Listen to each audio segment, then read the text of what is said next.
नमस्कार दोस्तों। एक बार फिर से आप सभी का टू द पॉइंट चैनल में स्वागत है। दोस्तों, आज के इस क्लास में सीटेट प्राथमिक स्तर के लिए पर्यावरण के प्रीवियस ईयर के पेपर को सॉल्व करेंगे। सीटेट एग्जाम में पर्यावरण से 30 प्रश्न पूछा जाता है। तो आज के इस क्लास में कुल 30 प्रश्नों को देखेंगे। आप सभी लोग इस क्लास को पूरा ध्यान से देखिए, क्योंकि ऐसे ही प्रश्न इस बार भी सीटेट एग्जाम में पूछे जाएंगे। तो चलिए शुरू करते हैं। पहला प्रश्न आप सभी के सामने है। भारत में बिहार के सापेक्ष जम्मू कश्मीर और गोवा की स्थिति क्या है? ऑप्शन है पूर्व और पश्चिम, पश्चिम और पूर्व, उत्तर पश्चिम और दक्षिण पश्चिम, दक्षिण पश्चिम और उत्तर पूर्व। आप लोग कमेंट करके बताइए यहां पर आपका राइट आंसर क्या होगा। देखिए दोस्तों, यहां पर आपका राइट आंसर हो जाएगा उत्तर पश्चिम और दक्षिण पश्चिम। बिहार के सापेक्ष जम्मू कश्मीर की स्थिति दोस्तों उत्तर पश्चिम दिशा की ओर है। जम्मू कश्मीर की स्थिति उत्तर पश्चिम दिशा की ओर है तथा गोवा की स्थिति दक्षिण पश्चिम दिशा की ओर है। यहां पर तीसरा ऑप्शन आपका राइट आंसर हो जाएगा। वाष्पीकरण की प्रक्रिया निम्नलिखित में से किस स्थिति में सबसे धीमी होगी? सतह क्षेत्र और तापमान दोनों में वृद्धि, सतह क्षेत्र बढ़ता है लेकिन तापमान घटता है, सतह क्षेत्र घटता है लेकिन तापमान बढ़ता है, सतह क्षेत्र और तापमान दोनों में कमी। देखिए दोस्तों, यहां पर आपका राइट आंसर हो जाएगा सतह क्षेत्र और तापमान दोनों में कमी। अगर सतह क्षेत्र अधिक होगा तो वाष्पीकरण ज्यादा होगा। ठीक है, वाष्पीकरण को कम करने के लिए सतह क्षेत्र कम करना होता है और वाष्पीकरण की प्रक्रिया में तापमान में वृद्धि के साथ ही वाष्पीकरण तेज हो जाता है और तापमान में कमी से वाष्पीकरण धीमा हो जाता है। इसे भी आप लोग याद रखिएगा। स्थानों, दूरियों और दिशाओं की सापेक्ष स्थिति को समझने की क्षमता है दिशात्मक कौशल, चित्रण कौशल, स्थिति कौशल, ग्राफिक कौशल। तो देखिए दोस्तों, यहां पर आपका राइट आंसर हो जाएगा चित्रण कौशल। स्थानों, दूरियों और दिशाओं के सापेक्ष स्थिति को समझने की क्षमता चित्रण कौशल या मैपिंग स्किल कहलाती है। ठीक है, दूसरा ऑप्शन आपका राइट आंसर हो जाएगा। सभी प्रश्न आप लोग ध्यान से देखते हुए चलिए। ऐसे ही प्रश्न दोस्तों पर्यावरण अध्ययन विषय के अंतर्गत सीटेट एग्जाम में पूछे जाते हैं। किस राष्ट्रीय पाठ्यचर्या फ्रेमवर्क ने प्राथमिक स्तर पर एक एकीकृत पाठ्यचर्या क्षेत्र के रूप में पढ़ाए जाने के लिए पर्यावरण अध्ययन की सिफारिश की है? NCF 2005, NCF 1988, NCF 2000, NCF 1975। Right answer हो जाएगा एनसीएफ 1975। एनसीएफ 1975 ने प्राथमिक स्तर पर एक एकीकृत पाठ्यचर्या क्षेत्र के रूप में पढ़ाए जाने के लिए पर्यावरण अध्ययन की सिफारिश की है। भारत में किस क्षेत्र में स्थानांतरित खेती करने का रिवाज है? उत्तर पूर्वी क्षेत्र, दक्षिणी क्षेत्र, उत्तर पश्चिमी क्षेत्र, दक्षिण पूर्वी क्षेत्र। राइट आंसर हो जाएगा उत्तर पूर्वी क्षेत्र। भारत के उत्तर पूर्वी क्षेत्रों में स्थानांतरित खेती का रिवाज है। इसे झूम कृषि भी कहा जाता है। याद रखिएगा, इसे झूम कृषि भी कहा जाता है। यह दोस्तों एक आदिम प्रकार की कृषि है जिसमें कुछ वर्ष तक खेती करने के बाद भूमि को छोड़ दिया जाता है। नेक्स्ट है, नदी बांधों से उत्पन्न जल विद्युत के लिए निम्नलिखित में से कौन सा कथन सत्य नहीं है? बांध टिकाऊ विकास को प्रोत्साहित करते हैं, यह पानी या हवा को प्रदूषित नहीं करता, जल विद्युत सुविधाओं से बड़े पर्यावरणीय प्रभाव हो सकते हैं, बांध स्वदेशी लोगों को अपनी नदी की जीवन रेखाओं से अलग करते हैं। देखिए दोस्तों, यहां पर आपका राइट आंसर हो जाएगा बांध टिकाऊ विकास को प्रोत्साहित करते हैं, यह कथन सत्य नहीं है। पहला ऑप्शन आपका राइट आंसर हो जाएगा। जल विद्युत के लिए बने बांध टिकाऊ विकास को प्रोत्साहित नहीं करते। बांध के बनने से दोस्तों नदी का जो प्राकृतिक प्रवाह होता है यह सीमित हो जाता है, जिससे उसमें प्रवास करने वाले जीव प्रभावित होते हैं। तो ध्यान रखिएगा, जल विद्युत के लिए बने बांध टिकाऊ विकास को प्रोत्साहित नहीं करते। और यहाँ पर लिखा गया है बांध टिकाऊ विकास को प्रोत्साहित करते हैं, यह कथन सत्य नहीं है। निम्नलिखित में से कौन सी ग्रीन हाउस गैस है? कौन सी ग्रीन हाउस गैस है? कार्बन डाइऑक्साइड, मीथेन, जलवाष्प, उपर्युक्त सभी। तो राइट आंसर हो जाएगा उपर्युक्त सभी। पृथ्वी के वायुमंडल में उपस्थित प्रमुख ग्रीन हाउस गैसें हैं कार्बन डाइऑक्साइड और मीथेन और जलवाष्प, साथ में क्लोरोफ्लोरोकार्बन, नाइट्रस ऑक्साइड आदि। ठीक है, नाइट्रस ऑक्साइड और ओजोन भी है, ये सभी आप लोग याद रखिएगा। कौन कौन? कार्बन डाइऑक्साइड, जलवाष्प, methane, chlorofluorocarbon, nitrous oxide, ozone आदि। चौथा ऑप्शन आपका राइट आंसर हो जाएगा। भारत में ठंडे रेगिस्तान मानसून से प्रभावित क्यों नहीं होते? ठंडे रेगिस्तानों में गर्मियां और बेहद ठंडी सर्दियां होती हैं। ठंडे रेगिस्तान हिमालय की वृष्टि छाया में होते हैं। ठंडे रेगिस्तानों में हवा बहुत पतली होती है।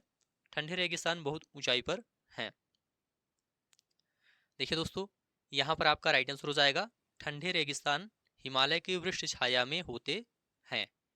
भारत में ठंडे रेगिस्तान हिमालय की वृक्ष छाया प्रदेश में होते हैं, इसलिए यह मानसून से प्रभावित नहीं होते। ठीक है, यहाँ बहुत कम बारिश होती है। ताजमहल के पीले होने के लिए निम्नलिखित में से कौन सा जिम्मेदार है? ताजमहल के पीले होने के लिए निम्नलिखित में से कौन सा जिम्मेदार है? Nitrogen dioxide, sulphur dioxide, sulphur chlorine. Right answer हो जाएगा सल्फर डाइऑक्साइड। ताजमहल के पीले होने के लिए सल्फर डाइऑक्साइड जिम्मेदार है। यहाँ पर दूसरा ऑप्शन आपका राइट आंसर हो जाएगा। ठीक है, चलिए आगे बढ़ते हैं। गोलकोंडा किला किसने बनवाया? चोल राजवंश, चालुक्य राजवंश, काकतीय राजवंश, पल्लव राजवंश। तो देखिए दोस्तों, यहां पर आपका राइट आंसर हो जाएगा काकतीय राजवंश। तीसरा ऑप्शन आपका राइट आंसर हो जाएगा। गोलकोंडा किला काकतीय राजवंश ने बनवाया था।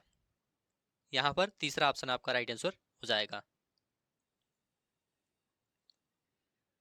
15 ग्राम प्रति ml घनत्व और 3 ml आयतन वाले किसी वस्तु का द्रव्यमान क्या होगा?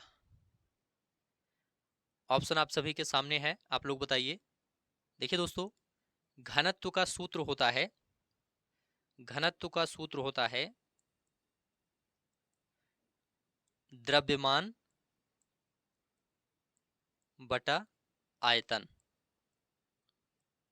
ठीक है, और यहां पर द्रव्यमान पूछा गया है, तो इसी से आपका द्रव्यमान का सूत्र बन जाएगा। द्रव्यमान बराबर होता है आयतन गुणे घनत्व। ठीक है, यहां पर आयतन 15 दिया गया है, 15 लिखेंगे, गुणे घनत्व यहां पर 3 दिया गया है, 3 लिखेंगे, 15 तिया 45। 45 आपका राइट आंसर हो जाएगा, दूसरा ऑप्शन। ठीक है, तो इस टाइप के प्रश्न दोस्तों ऐसे ही सॉल्व होते हैं। चलिए आगे बढ़ते हैं, अगला प्रश्न देखेंगे। निम्नलिखित में से कौन सी अदिश राशि है? द्रव्यमान, गुरुत्वाकर्षण, संवेग, भार। तो देखिए दोस्तों, यहाँ पर द्रव्यमान अदिश राशि है। पहला ऑप्शन आपका राइट आंसर हो जाएगा। जिन राशियों में मात्रा तथा दिशा दोनों होती है वे सदिश राशि कहलाती है। जैसे कि आपका वेग हो गया, बल, संवेग, ये सभी क्या है? सदिश राशि हैं। और जिन राशियों में केवल परिमाण होता है, दिशा नहीं होती, उन्हें अदिश राशि कहते हैं। जैसे कि चाल हो गया, द्रव्यमान हो गया, दूरी हो गया, ये सभी क्या है? अदिश राशि हैं। ठीक है, एक ऐसी वस्तु जिसमें से कोई प्रकाश किरण गुजर नहीं सकती कहलाती है। एक ऐसी वस्तु जिसमें से कोई प्रकाश किरण गुजर नहीं सकती कहलाती है। अपारदर्शी, पारभासी, पारदर्शी, उत्तल। तो देखिए दोस्तों, यहां पर आपका राइट आंसर हो जाएगा अपारदर्शी। ऐसी वस्तु जिसमें कोई प्रकाश की किरण नहीं गुजर सकती अपारदर्शी कहलाती है। ठीक है, और ऐसी वस्तु जिससे प्रकाश की किरण आर पार हो जाए उसे पारदर्शी कहते हैं। और ऐसी वस्तु जिससे आंशिक रूप से प्रकाश किरण पार हो जाए उसे पारभासी कहते हैं। चलिए आगे बढ़ते हैं। अगला प्रश्न जो पूछा गया है दोस्तों, यह प्रश्न गलत था, ठीक है, इस पर सभी को कॉमन नंबर दिया गया था। चलिए अगला प्रश्न देखेंगे। एक विलेय का विघटन दर किस पर निर्भर करता है? दाब, तापमान, सतह क्षेत्र, भार।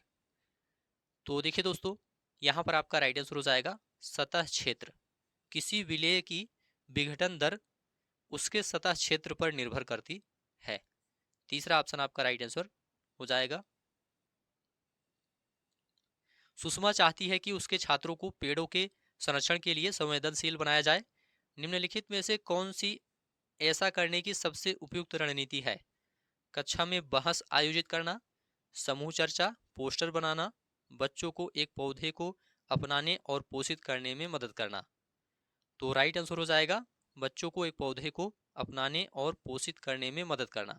बच्चों को एक पौधे को अपनाने एवं उन्हें पोषित करने में मदद करना उन्हें पेड़ों के संरक्षण के लिए संवेदनशील बनाने में मदद करेगा। ठीक है। अभय ने अपने छात्रों से उन बीमारियों पर समूहों में एक सर्वेक्षण करने के लिए कहा जिनसे उनके पड़ोस के लोग पीड़ित थे। पाठ्यपुस्तक में सर्वेक्षण का उल्लेख नहीं किया गया है। इस शिक्षण अधिगम की रणनीति के लिए कौन सा विकल्प प्रासंगिक नहीं है? इसने समुदाय के साथ बातचीत करने का अवसर प्रदान किया। इससे बच्चों को वास्तविक जीवन के साथ सीखने में मदद मिली। इसने बच्चों को डेटा हैंडलिंग समझने और एक साथ काम करने में सक्षम बनाया। इससे समुदाय को उन बीमारियों को समझने में मदद मिली जिनसे वे पीड़ित थे। तो देखिए दोस्तों, यहाँ पर आपका राइट आंसर हो जाएगा इससे समुदाय को उन बीमारियों को समझने में मदद मिली जिनसे वे पीड़ित थे। चौथा ऑप्शन आपका राइट आंसर हो जाएगा। अभय के द्वारा छात्रों से उनके पड़ोस में रहने वाले बीमारियों से पीड़ित व्यक्तियों का सर्वेक्षण करने को कहा गया, परंतु पाठ्यपुस्तक में सर्वेक्षण का जिक्र नहीं किया गया है, जिससे छात्रों को तो बीमारियों से संबंधित जानकारी प्राप्त हुई तथा डाटा हैंडलिंग एवं वास्तविक जीवन के साथ सीखने में मदद मिली, परंतु समुदाय को उन बीमारियों को समझने में मदद नहीं मिली जिससे वे पीड़ित थे। तो चौथा ऑप्शन आपका राइट आंसर हो जाएगा। आपातकालीन परिस्थितियों के बारे में बात करने के लिए प्रिया ने बच्चों के अनुभव पूछे जब उन्हें कभी आपात स्थिति का सामना करना पड़ा। बच्चों ने आग, बिजली के झटके और सड़क दुर्घटनाओं के साथ अपने अनुभव सुनाए। उन्होंने प्रश्न पूछे, उनकी मौजूदा समझ का आकलन किया और समाचार पत्रों से सड़क सुरक्षा विज्ञापनों जैसे संसाधनों का उपयोग करके सुरक्षा पहलुओं पर चर्चा की और क्रमशः आग और बिजली के झटके पर सुरक्षा दिशा निर्देशों पर चर्चा के लिए एलपीजी और इलेक्ट्रिक व्हील का इस्तेमाल किया। प्रिया द्वारा अपनाया गया सबसे उपयुक्त दृष्टिकोण कौन सा है? संज्ञानात्मक दृष्टिकोण है, या अनुभवात्मक अधिगम दृष्टिकोण, या अन्वेषण दृष्टिकोण, या मानवतावादी दृष्टिकोण? तो देखिए दोस्तों, यहाँ पर आपका राइट आंसर हो जाएगा अन्वेषण दृष्टिकोण। तीसरा ऑप्शन आपका राइट आंसर हो जाएगा। प्रिया ने आपातकालीन घटनाओं और उसके प्रति बच्चों के अनुभव जाने, साथ ही उन्हें ऐसी परिस्थितियों से निपटने या सावधानी बरतने हेतु सड़क सुरक्षा, आग, बिजली के झटकों एवं अन्य ऐसी परिस्थितियों के प्रति उठाए जाने वाले कदमों को बताने हेतु विभिन्न माध्यमों का सहारा लिया। प्रिया द्वारा इस्तेमाल किया गया सबसे उपयुक्त यह दृष्टिकोण अन्वेषण दृष्टिकोण है। नेक्स्ट है, समुदाय एक महत्वपूर्ण शिक्षण और अधिगम संसाधन है क्योंकि यह सस्ता और सुलभ है। बुजुर्ग लोग बुद्धिमान हैं और उनके पास समय है। यह वास्तविक परिस्थिति में सीखने का अवसर प्रदान करता है। कोई भी समुदाय में उपलब्ध समस्त ज्ञान को बिना आलोचना के स्वीकार कर सकता है। देखिए दोस्तों, यहाँ पर आपका राइट आंसर हो जाएगा यह वास्तविक परिस्थिति में सीखने का अवसर प्रदान करता है। समुदाय एक महत्वपूर्ण शिक्षण और अधिगम संसाधन है क्योंकि यह वास्तविक परिस्थितियों में सीखने का अवसर प्रदान करता है। ईवीएस शिक्षण अधिगम में कक्षा में प्राप्त अधिगम को विद्यालय के बाहर के जीवन से जोड़ने और इसे समृद्ध करने का तात्पर्य है। पाठ्य पुस्तकों से बाहर जाना, वैश्विक पर्यावरणीय मुद्दों और चिंताओं को पाठ्य पुस्तकों से लिंक करना, पूर्ण विद्यालय दृष्टिकोण, पाठचर्या से बाहर जाना। देखिए दोस्तों, यहाँ पर आपका राइट आंसर हो जाएगा पाठ्य पुस्तकों से बाहर जाना। पहला ऑप्शन आपका राइट आंसर हो जाएगा। पर्यावरण अध्ययन शिक्षण अधिगम में कक्षा में प्राप्त अधिगम को विद्यालय के बाहरी जीवन से जोड़ना और इसे समृद्ध करने से तात्पर्य पाठ्य पुस्तकों से प्राप्त ज्ञान का व्यवहारिक रूप से प्रयोग करना है, अर्थात पाठ्य पुस्तकों से बाहर जाना है। कक्षा 3 के छात्रों को रमा ने सिखाया कि पिता, माँ और उनके बच्चे एकल परिवार का गठन करते हैं और यदि दादा दादी एवं अन्य रिश्तेदार साथ रहते हैं तो यह एक विस्तारित परिवार है। आप इस बारे में क्या सोचते हैं? परिवार की परिभाषा गलत है। रमा अपने छात्रों के प्रति असंवेदनशील है। शिक्षण अधिगम दृष्टिकोण समावेशी नहीं है। परिवार की अवधारणा को इसी तरह सिखाया जाना चाहिए। तो देखिए दोस्तों, यहाँ पर आपका राइट आंसर हो जाएगा शिक्षण अधिगम दृष्टिकोण समावेशी नहीं है। तीसरा ऑप्शन आपका राइट आंसर हो जाएगा। देखिए दोस्तों, रमा द्वारा कक्षा 3 के छात्रों को परिवार के विभिन्न स्वरूपों को बताने से पहले पारिवारिक रिश्तों को विभिन्न माध्यमों से स्पष्ट करना चाहिए।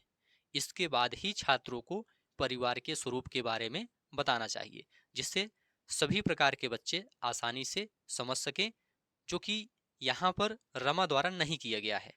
इसलिए यह शिक्षण अधिगम का समावेशी दृष्टिकोण नहीं है। यह शिक्षण अधिगम का समावेशी दृष्टिकोण नहीं है। निम्नलिखित में से कौन सी ईवीएस कक्षा में गतिविधि है? चित्र पढ़ना, फील्ड भ्रमण, श्यामपट्ट का उपयोग, उपर्युक्त सभी। यहाँ पर आपका राइट आंसर हो जाएगा उपर्युक्त सभी। चौथा ऑप्शन आपका राइट आंसर हो जाएगा। देखिए दोस्तों, पर्यावरण अध्ययन शिक्षण में चित्र खींचना, भ्रमण करना, श्यामपट्ट का प्रयोग करना, खेल आदि कक्षा आधारित गतिविधियां हैं और इन गतिविधियों का प्रयोग शिक्षण को प्रभावशाली बनाने तथा छात्रों में रुचि उत्पन्न करने के लिए किया जाता है। तो चौथा ऑप्शन आपका राइट आंसर हो जाएगा। पर्यावरण अध्ययन पाठ्यक्रम बच्चों की समग्र शिक्षा का कारण बन सकता है यदि यह है एकीकृत, समावेशी, विषयगत, उपर्युक्त सभी। तो यहाँ पर आपका राइट आंसर हो जाएगा उपर्युक्त सभी।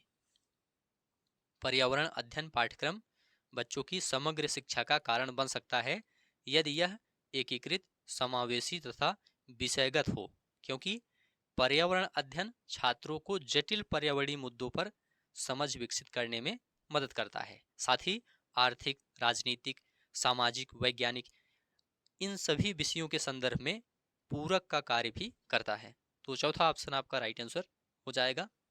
नेक्स्ट है, ईवीएस पाठ्यपुस्तक में सपेरों पर एक अध्याय है। इसका उद्देश्य बच्चों को जागरूक करना और संवेदनशील बनाना है कि यह एक अवैध कार्य है सपेरों के लिए, क्योंकि बच्चे इन दिनों अक्सर उन्हें नहीं देखते हैं कि सपेरे सांपों को नुकसान नहीं पहुंचाएं और उन्हें अपनी आजीविका से वंचित करने से पहले विकल्पों को प्रदान करने की आवश्यकता है कि पशुपालन आजीविका का अच्छा स्रोत है। राइट आंसर हो जाएगा कि सपेरे सांपों को नुकसान नहीं पहुंचाएं और उन्हें अपनी आजीविका से वंचित करने से पहले विकल्पों को प्रदान करने की आवश्यकता है। तो यहाँ पर तीसरा ऑप्शन आपका राइट आंसर हो जाएगा। ठीक है, पर्यावरण अध्ययन के अंतर्गत सपेरों पर दिए गए अध्याय का उद्देश्य बच्चों को जानवरों के प्रति हो रहे अत्याचारों के प्रति संवेदनशील बनाना, साथ ही सपेरों को सांप पकड़ने अथवा उनका खेल दिखाने के अलावा उनकी आजीविका के लिए अन्य सुरक्षित विकल्पों के बारे में विचार प्रदान करना है। नेक्स्ट है, विद्यालय में मिड डे मील के समय के लिए कौन सा सबसे प्रासंगिक है? शिक्षण अधिगम के साथ इसका कोई लेना देना नहीं है। यह ईवीएस शिक्षण अधिगम के लिए एक अच्छा शिक्षण अधिगम का अवसर है। यह उन बच्चों के लिए है जो विद्यालय में खाली पेट आते हैं। यह शिक्षण अधिगम के बहुत ही मूल्यवान समय को बर्बाद करता है। तो राइट आंसर हो जाएगा, यह ईवीएस शिक्षण अधिगम के लिए एक अच्छा शिक्षण अधिगम का अवसर है। विद्यालय में मिड डे मील का समय पर्यावरण शिक्षण अधिगम के लिए एक अच्छा शिक्षण अधिगम अवसर है। देखिए दोस्तों, मिड डे मील का उद्देश्य बच्चों के पोषण स्तर को सुधारना तथा ड्रॉप आउट को रोकना है। साथ ही इससे बच्चों में सामूहिक भावना का विकास तथा उनके स्वच्छता एवं अनुशासन के बारे में जागरूकता का विकास भी किया जा सकता है। तो दूसरा ऑप्शन आपका राइट आंसर हो जाएगा। पर्यावरण अध्ययन के संदर्भ में बोझ के बिना सीखना क्या बताता है? स्कूल बैग का कम वजन, ईवीएस पाठ्यपुस्तकों में अध्यायों की कम संख्या, अबोध का भार कम करने की जरूरत है, ईवीएस पाठ्यक्रम को आधा कम करने की जरूरत है। तो देखिए दोस्तों, यहाँ पर आपका राइट आंसर हो जाएगा अबोध का भार कम करने की जरूरत है। पर्यावरण अध्ययन के संदर्भ में बोझ के बिना सीखने से तात्पर्य बच्चों के अबोधगम्यता के भार को कम करना है। यहाँ पर तीसरा ऑप्शन आपका राइट आंसर हो जाएगा।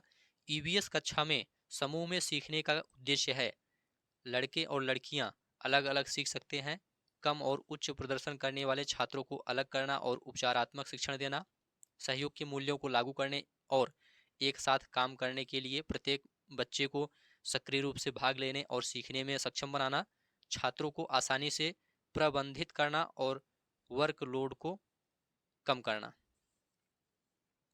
देखिए दोस्तों, यहाँ पर आपका राइट आंसर हो जाएगा सहयोग के मूल्यों को लागू करने और एक साथ काम करने के लिए प्रत्येक बच्चे को सक्रिय रूप से भाग लेने और सीखने में सक्षम बनाना। यह दोस्तों ईवीएस कक्षा में समूह में सीखने का उद्देश्य है। तो तीसरा ऑप्शन आपका राइट आंसर हो जाएगा। नेक्स्ट है, बाला का पूरा रूप क्या है? मस्तिष्क सहायता प्राप्त अधिगम असाइनमेंट, अधिगम सहायक के रूप में ब्रेल, अधिगम सहायक के रूप में बिल्डिंग, ब्रेल सहायता प्राप्त अधिगम आकलन। तो राइट आंसर हो जाएगा अधिगम सहायक के रूप में बिल्डिंग।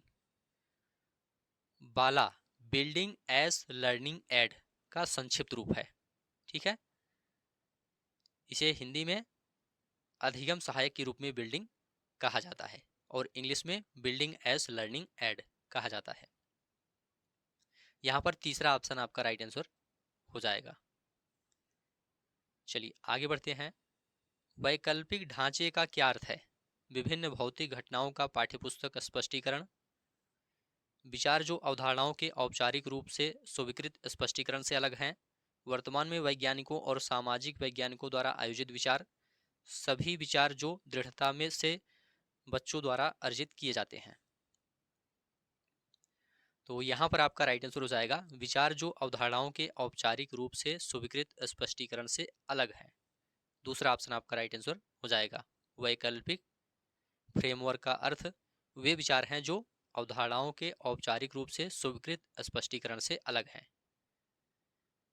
ठीक है,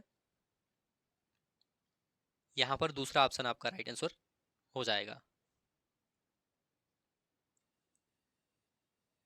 महिलाएं पुरुषों की तुलना में कमजोर हैं, यह एक है।